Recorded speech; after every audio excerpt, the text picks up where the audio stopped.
Ang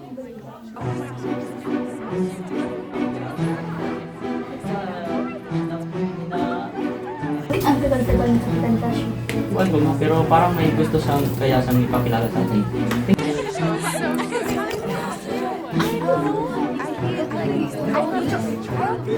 So cute. Yeah.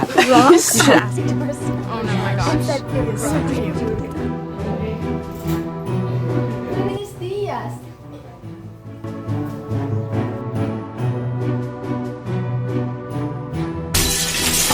Ano ba yan? Wala ba kayong mga mata at di kayo marunong mag-ingat?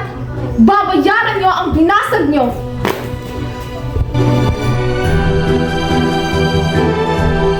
I like just.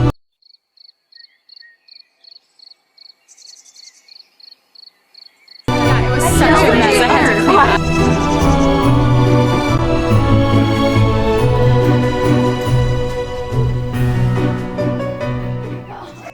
Maiintindihan niya rin ako. Iba ang buhay dito sa Madrid. Iba ang buhay dito sa lugar na to. Di pa kasi kayo nagtatagal dito, kaya di nyo pa alam ang nararamdaman ko. 20 taon na, mula nang madistino ako sa maliit na bayan ng San Diego. 20 taon na ako nagsiservisyo rito at kumakain ng mga pagkain hindi nalalayo sa mga pagkain ng Indio.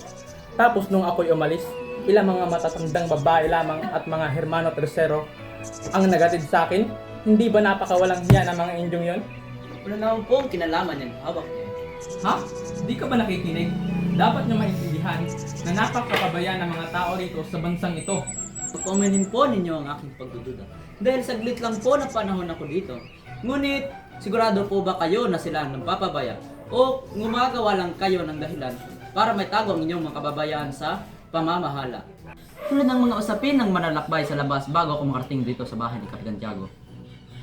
Si Ginoong Larohan na lamang ang magpapatunay ng aking mga nasambit. Totoo lahat ng mga nasambit ni Padre Damaso. Wala nang mas hihigit pa sa mga Indio pagdating sa kamangmangan at pagkawalang utang na loob. Pero nasa bahay kayo ng isang Indio ngayon. Bakit nyo nasabi iyan? About huwag kang mag-alala sapagkat hindi kinikilala ni Tiago na siya ay kabilang sa mga Indio. At kahalan lamang ng mga napaparito ang magsasabing isang Indio si Tiago. Padre Damaso, hindi ba 2 dekada ka nang lumagi sa San Diego? Hindi ka man lang ba nasiyahan kahit isang beses sa tagal mo doon? Hindi! Ako'y ilang buwan pa lamang sa Kamiling at dinamdaman ko ang pag-iisang ko doon. Ngunit, kayo 2 dekada ang nagtagal na doon.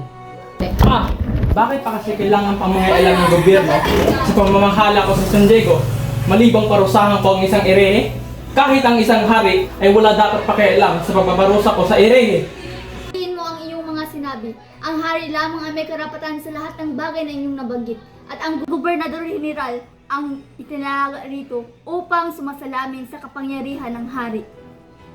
Hindi niyo ba alam kung ano ang dahilan ng paglipat ng paring ito sa San Diego?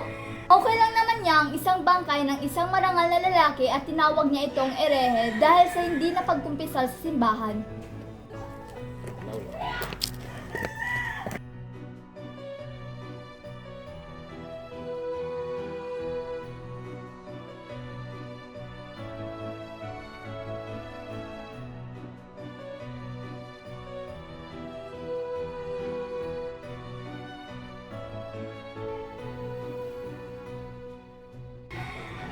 Maligayang pagbati sa inyong lahat.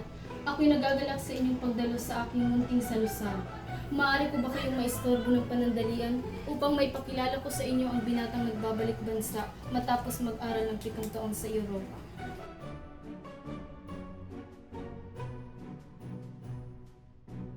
Padre Damaso, pura ng aking bayan, isa sa mga matatalik na kaibigan ng aking ama. Ako'y nagagalak na nakita kita dito sa pagtitipon.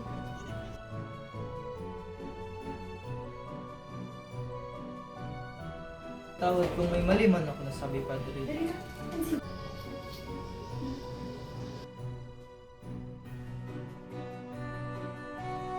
Hindi ka nagkakamali, ngunit hindi ako ang naging matalik na kaibigan ng iyong ama. Ikaw ba ang anak ni Don Rafael Ibarra? Salamat naman at nakabalik kang ligtas. Naway maging higit na mas mapalad ka sa iyong ama. Salamat, Ginoo. Ako'y natutuwa na may nakakilala pa sa aking ama.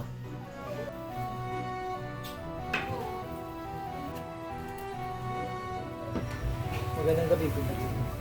Magandang gabi, Pinoy. Magandang gabi, Pinoy. Magandang gabi, Pinoy.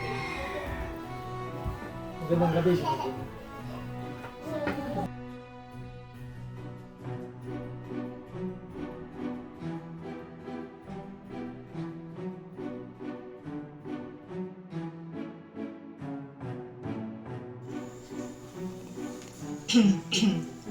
Ako, ang daming problema.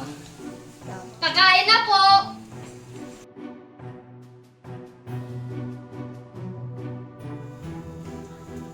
Ako dapat ibigay ng dapat ikaw ako dapat nakasito.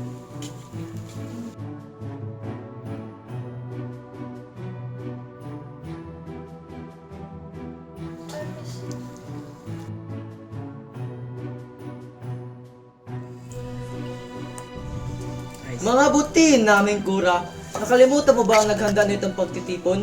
Siya dapat ang nasa silya na iyan. Huwag kang mag-alala sa akin, anak. Ang nais ko'y masihan kayo sa gabing ito dahil ang pagtipong ito ay para sa iyo. Oo nga pala, ang tinula. Ihanda na ang tinula sa pagkainan.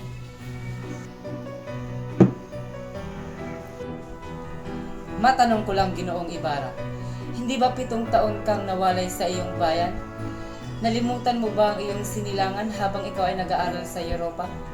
Huwag kang mag-alala, Ginoo. Sa 7 taon ko na pag-aaral, ni minsan ay di ko nakalimutan isipin ang aking bayan. Bagkus ako dapat ang mangamba, sapagkat wala man lang nakapagsabi sa sinapit na aking ama, habang ako'y Dahil nagsusumikap dito. na mag-aral. Hindi mo ba naisip na magpadala ng hatid kawat tulad ng ginawa namin ni Tiburcio nung kami ay ikinasal pa? Ipagpaumanhin niyo po, umuwit ako po ay nasa iba't ibang bansa nitong nakaraang 2 taon. Sa panahon na yun, ako ay naglakbay at sinuri ang iba't ibang bagay sa bansang iyon. Natutunan ko ang kanilang mga wika at ginamit ko yun sa pakikipagtalastasan. Pinag-aralan ko rin ang kanilang kasaysayan at ang mga eksodo. Yun lamang ang iyong nalalaman ay nag-aaksaya ka lamang ng oras at pera. Kahit ang mga batang walang kamuang-muang ay alam yan.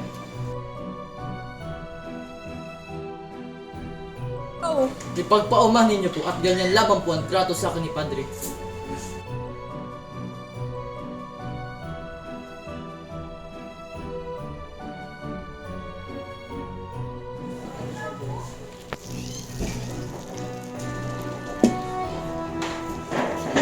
Mauna na po ako at may babalikan pa po ako sa San Diego. Sigurado ka ba, anak? Hindi pa naihanda ang paghimagas. Ayos lang po yun, Tio. Mauna na ako. Sandali lang. Salamat po, Tio.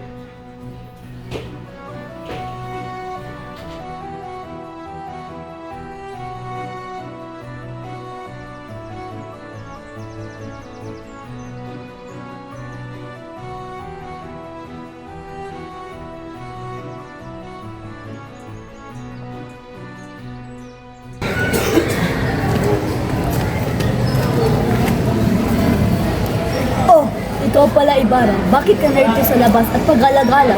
Ikaw pala, Tiniente. Ako'y nagpapahangin lamang at minamasdan ng magagandang tanawin. Mag-iingat ka sa iyong pagmamasid at baka matulad ka sa sinapit ng iyong ama. May alam po ba kayo sa nangyari sa aking ama? Sinubukan ko kanina magtanong sa piging, ngunit walang sumagot sa akin. Sa iyo ko lamang ito ikukwento, ngunit huwag mong ipagsasabihin sa akin itong nalaman. Kagalang-galang na tao si Don Rafael. Bagamat mabuting tao siya ay mayroong paring kaaway. Halos lahat ng mga kagalit niya ay mga Kastila at mga pari. Nagkagalit sila ni Padre Damaso nung ikabuhan pa lamang umalis ng bansa dahil sa hindi nito pangungumpisal. Nabilanggo rin siya dahil napagbintangan siyang pumatay sa isang artilyerong sumisingil ng buwis sa mga sasakyan. Pinagbintangan din siyang isang erehe at pilibostero dahil dito. Kung ako para mapulang sala ang iyong ama, ngunit bago pa siya makalaya, ay sumuko na kaagad ang kanyang katawan, kaya hindi na siya nakaabot sa araw ng kanyang kalayaan. Maraming salamat po, Ginoong Ibarra. Ako'y nabawasan ng alalahanin bago ko masilayan si Maria Clara.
Oh anak, bakit napapansin kitang nakatingin sa mga manlalakbay at mga tao?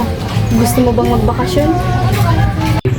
Kung gusto mong magbakasyon, magpunta na lang tayo ng San Diego dahil malapit na din ang pista doon. Talaga po ba? Sa San Diego? Sang-ayon po ako. Kung gayon ay paghandaan mo na ito. Sa pagkuha mo rin ng iyong mga gamit ay magpaalam ka na rin sa iyong mga kaibigan sapagkat hindi ka nababalik sa Viteria.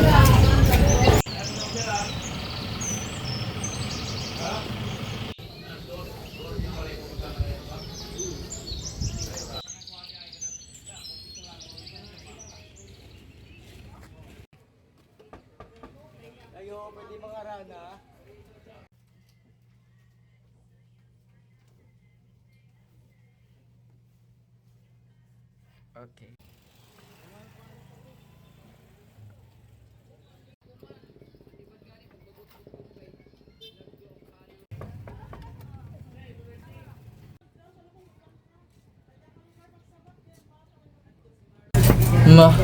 Gandang umaga sa iyo, Marie Clara.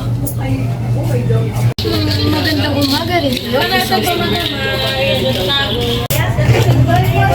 Maaari ko ba kayong maabala saglit? Ako'y naglilinis ng bahay. Doon muna kayo sa azotea upang hindi ko kayong maabala.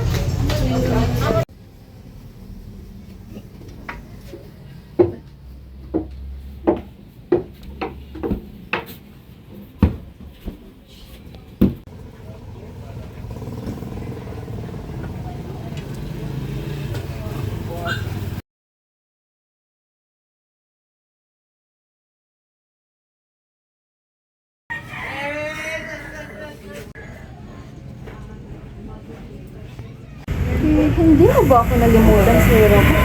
Siguradong mas maraming babae doon na mas maririkit pa sa akin. Kalimutan? Hindi nga nawala ang iyong alaala sa aking isipan sa 7 taon ko sa Europa. Ikaw ang lakas at inspirasyon ko sa tuwing ako'y pinanghihina ng loob sa pag-aaral. Tandaan mo ba ang aking pinangako at panata sa aking ina? At yun ang aking tuturing na sagradong pangako. Tandang-tanda ko yan. Naaalala mo rin ba ang aking sinabi nung pumanaw ang iyong ina? Mas malungkot ako. No, sige, katra din. Sinabi ko na mas malungkot ako dahil hindi ko man lang nakita ang sarili kong ina. Kahit ganun man, malungkot ang araw na yun. Ang ngiti pa rin nagpapaalam si ina. Dahil alam niyang may kababata akong namamahalin ako ng habang buhay. Siguradong marami tayong naging alaala, di ba?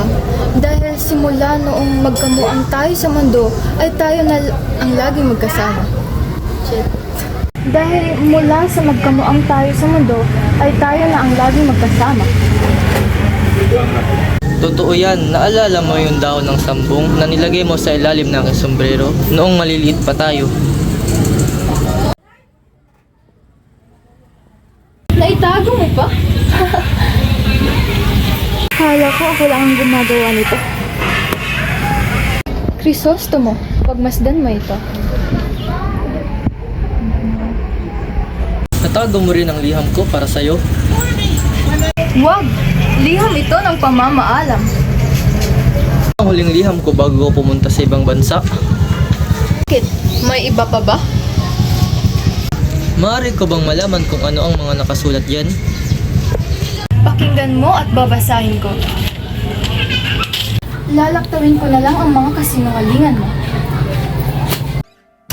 Tungalay kong arana para sa dalagang walang kasinungalingan. Amoy rosas ang alimuyak kung nanaisin ng tadhanang mapanlin lang. Di hahayaan mawala pa. Ihinto mo muna pagbasa, Maria Clara. Ha? Bakit?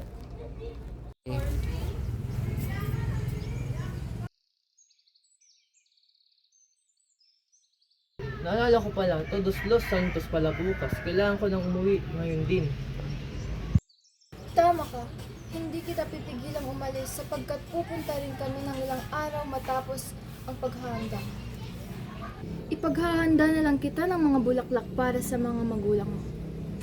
Maraming salamat, Ibining Maria. Tumiliham ng maasang mata mong makabasa. Handang gawin lahat, maging pamilya'y ikaw. Paalam na, Maria Clara. Na yan lang nakadama ng wagas na pagkamangha. Hiling ka lang naman na tayo na sana dalawa, siyang huli at hanggang isa. Papatunayan ang unang pag-ibig ay di mawawala. Nakailang tula na, ba't tila di napupuna ang tanging. Oh, bakit Maria? Bakit namumula ang iyong mga mata? Napuwi lang po ako. Pagtulos mo na lamang si Ibarra para sa kanyang biyahe.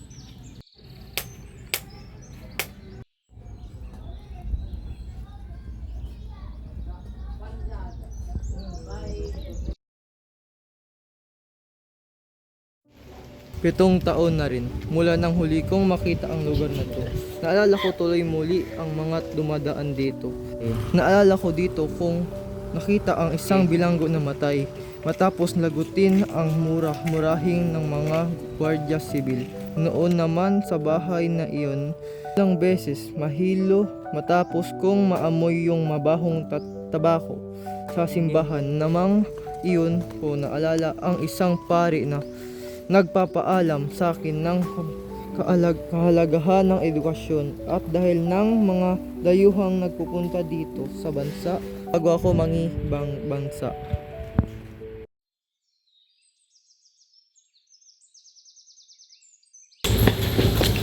Si Padre Damaso ba yun?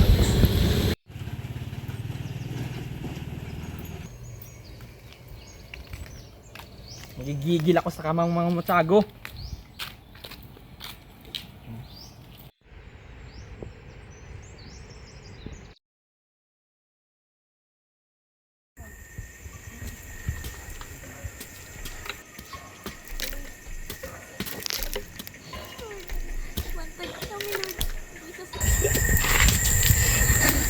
Sa ibang lugar na lang pala tayo maghukay. Sariwa pa tong bangkay nito eh. Sa iba'y ganyan din. No, hindi ko na kayang patagalan pa. May dugo-dugo pa yung putong iyan. Huwag kang masinan. Ako nga pinagunta ng bangkay na may 2 araw pa lamang na ililibing. Gabi noon at umuulan pa. Ayun, dinala ko pa rin kahit nangangamoy. Eh, bakit mo kasi hinukay? Utos yun ng kura. Anong kura ang nag-utos sa'yo? Ang kurang malaki.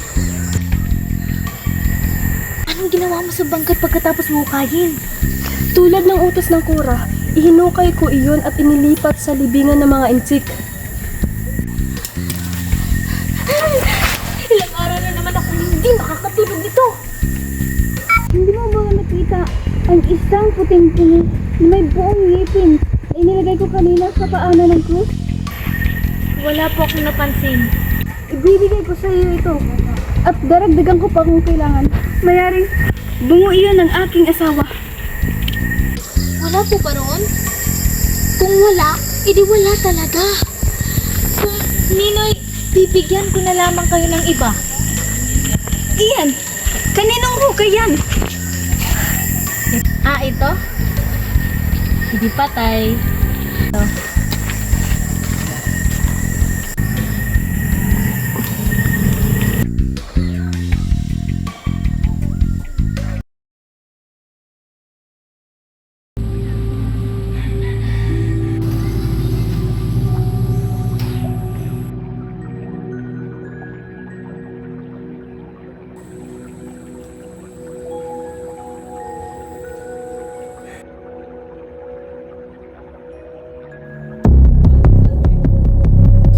Ano ginawa mo sa aking ama? Nagkakamali! Ako'y walang ginawa sa inyong ama! Wala! Wala! Wala akong ginawa! Si Padre Damaso may kagagawa!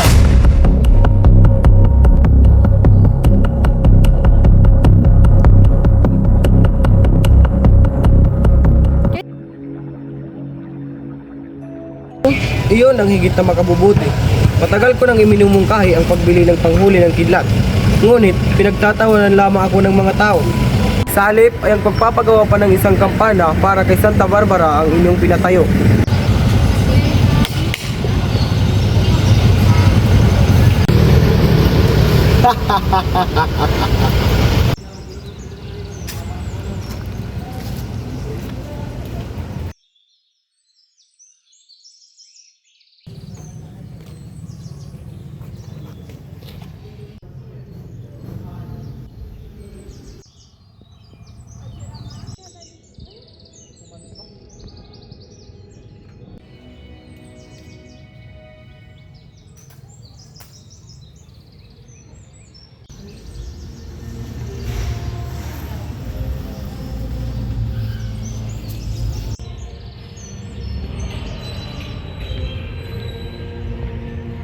Sumawa na kayo sa aking umuwi.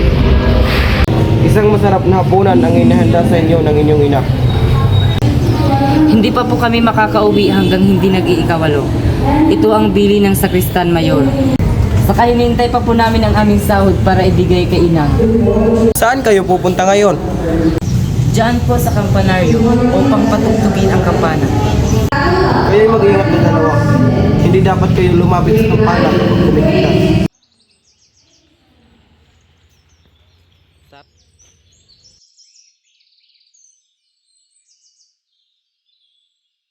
Mang Tasyo! Kayo po yung makiat muna.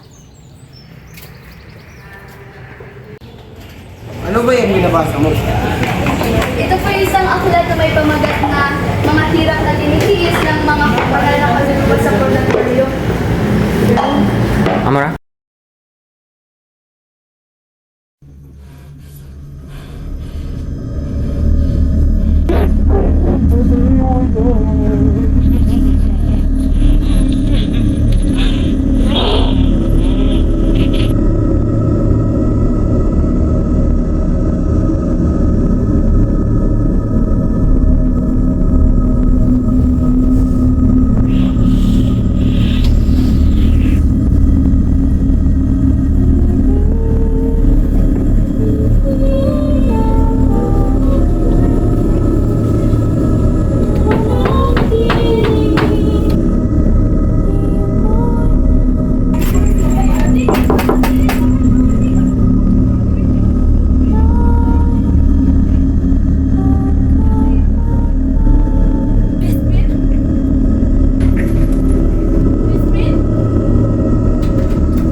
Ang mga batang nasaan? Sila ay nasa simbahan, Padre. Hindi pa nakakauwi. Siya, sige, aalis na ako. At may laban ba yung manok ko?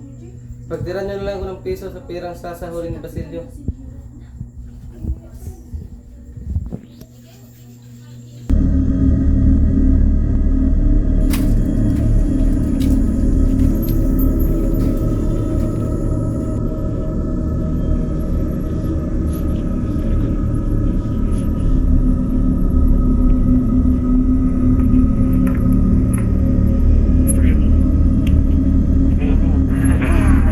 ay darating na gutom sapagkat malayo nga nilang pinanggagalingan.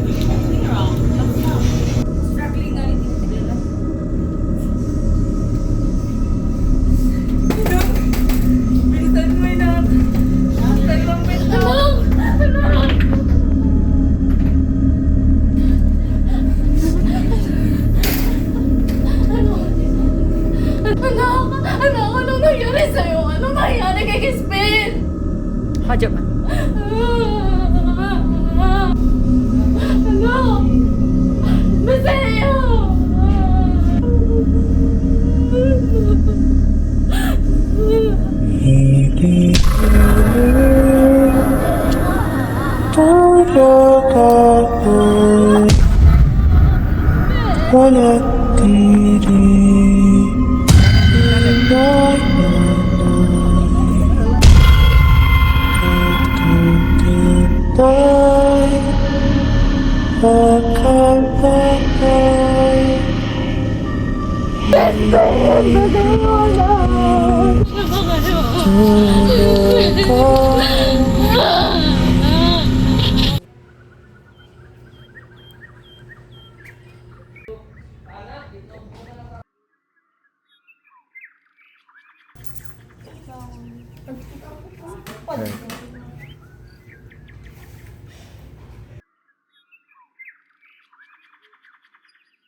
Tanaw dito sa tanong. Dito.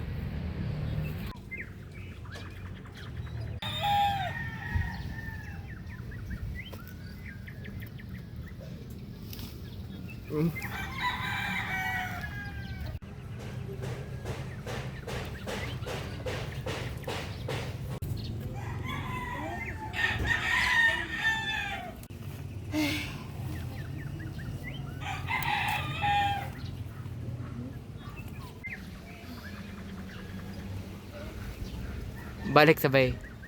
Talaga.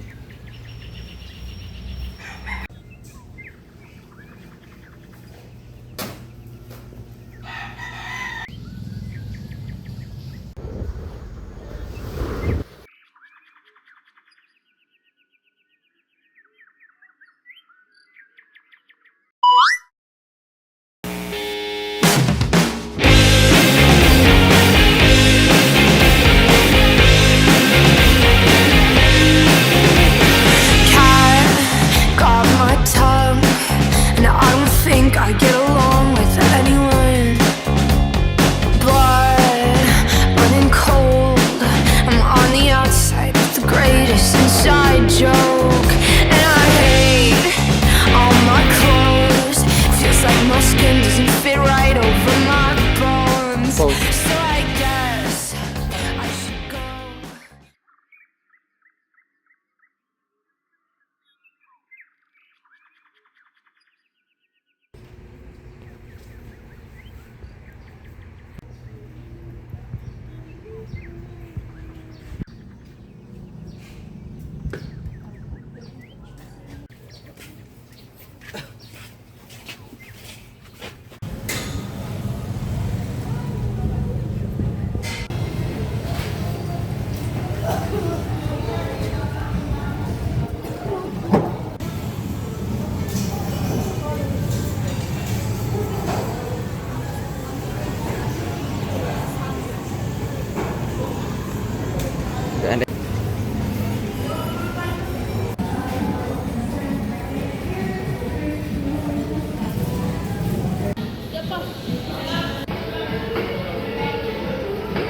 Tanaw Jay sa ija.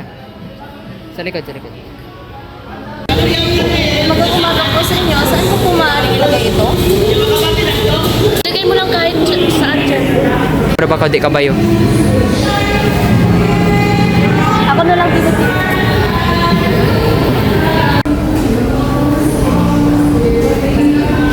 Sa likod. Ibig ko sanang makausap ang mga kurang. May sakit ang Cora, hindi pwede kang balay. Maaari ko bang makita man lang ang anak kong si Crispin? Si Crispin ay ay nandun na po sa inyong bahay. Huwag na po kayong magkaila. Si Basilio lamang po ang pinauwi sapagkat si Crispin ay pinaiwan dito. Gusto ko pong makita ang aking anak. Siya nga ay tumakas pagkatapos niyang magnakaw. Tunay na ikaw mabait na asawa, ngunit ang iyong anak ay nagmana sa kanyang ama.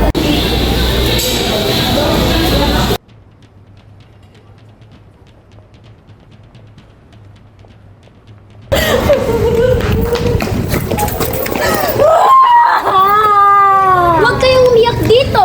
Kasalasahan kung saan wala tayong magambala.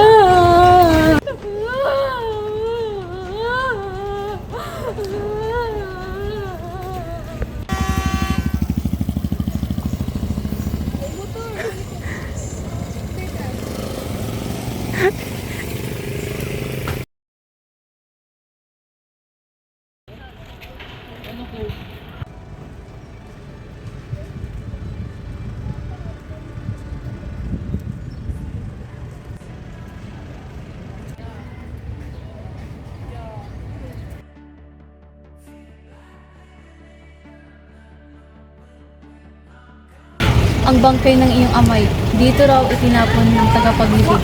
Si Teniente Guevara ang nagturo sa akin ng lugar na ito.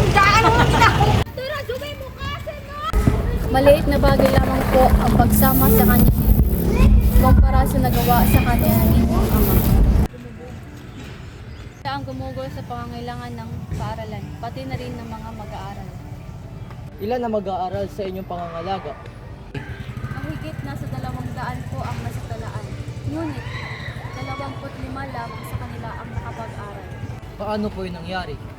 Ito po ay mahabang salaysay. Ipagpaamanhin niyo po kung ako ay naging mausisa. Ito po ay bunsod ng aking hangarin at patuloy ang nasimulan ng aking ama. Ang kailangang makapaganyap ang mga mag-aaral sa unang suliranin. Sumunod po rito ay ang kakulangan sa gamitan, pati na rin ang kanilang pag-aalinlangan na ang ginagawa nila ay mapupunta lamang sa wala. Ito po ba ay hindi niyo malupatan ng lunas? Ito po ay malulunasan kung mayroong isang gusaling nakalaan lamang sa ganitong panahon. At dahil sa gabal na yun, kayo ay pinanghinawaan ng tungkulin at pinaghinaan ng loob? Yan po ang dahilan. Kaya tiniisip ko na maghanap na lamang ng hanap buhay.